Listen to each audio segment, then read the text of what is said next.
Well, a lot of the motivation for what we did in Covington stems from the fact that I was born in Covington. I was born about 13 blocks south of the Ascent. And so I had a passion for the community. I also have a deep belief that we have a responsibility to make a contribution to our community, to our environment.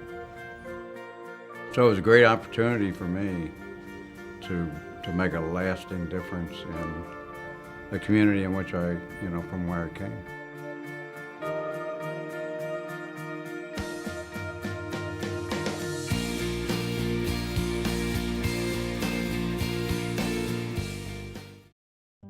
Bill Butler is an influential businessman who, since the early 1980s, has changed Covington, Kentucky from a sleepy river town to a thriving metropolitan riverfront area.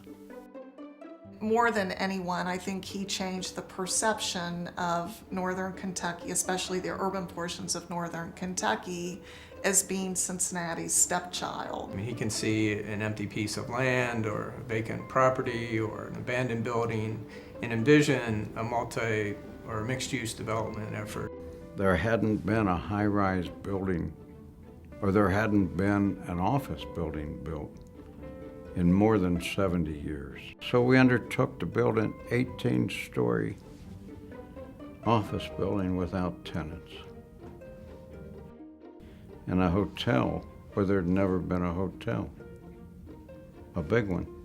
So some people say that was suicidal, and it probably was by many standards. So the biggest risks we've taken are these, what's called tires of River Center.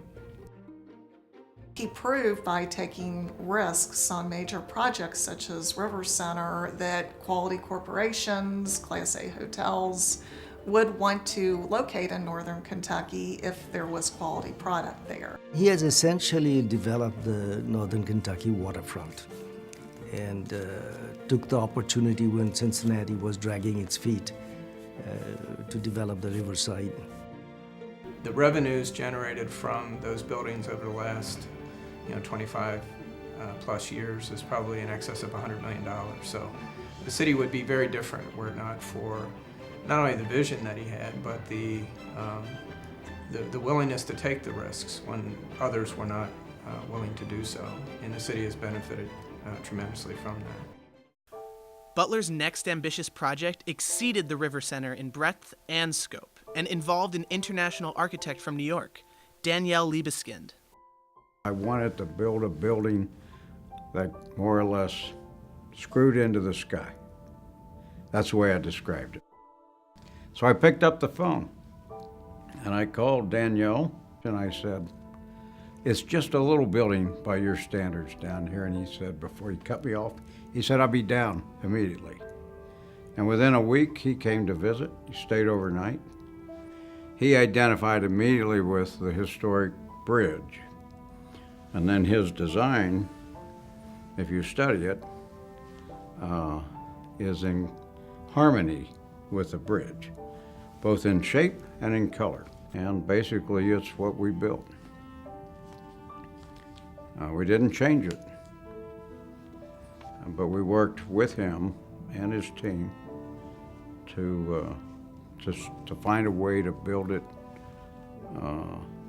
so that we didn't sacrifice any design, but we could afford it. The Ascent was commissioned in 2004 and the building was completed in March 2008. It is 22 stories tall and houses 70 condominiums. I think it opened up a lot of folks' eyes to the potential of Covington, particularly from across the river. A lot of the folks who moved to the Ascent, in fact, are not from this area, but love the structure. And I think it's helped to bring others to really look more seriously at Covington as a home. For the people in the Northern Kentucky community, I think they take a lot of pride in it. People do take pride in buildings and architecture. These buildings will be here for 200 years.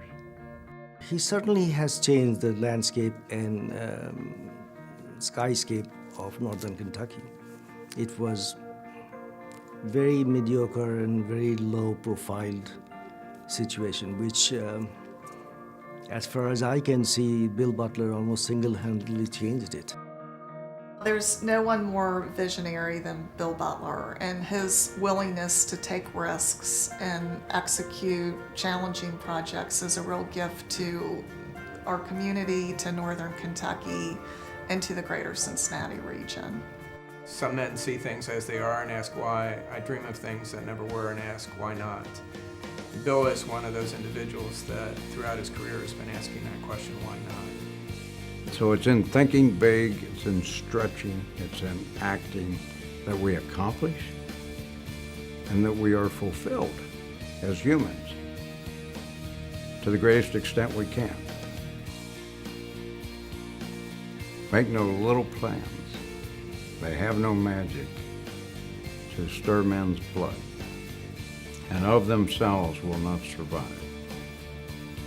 Make big plans. Aim high and hope and work, remembering that a noble, logical diagram, once recorded, shall never die.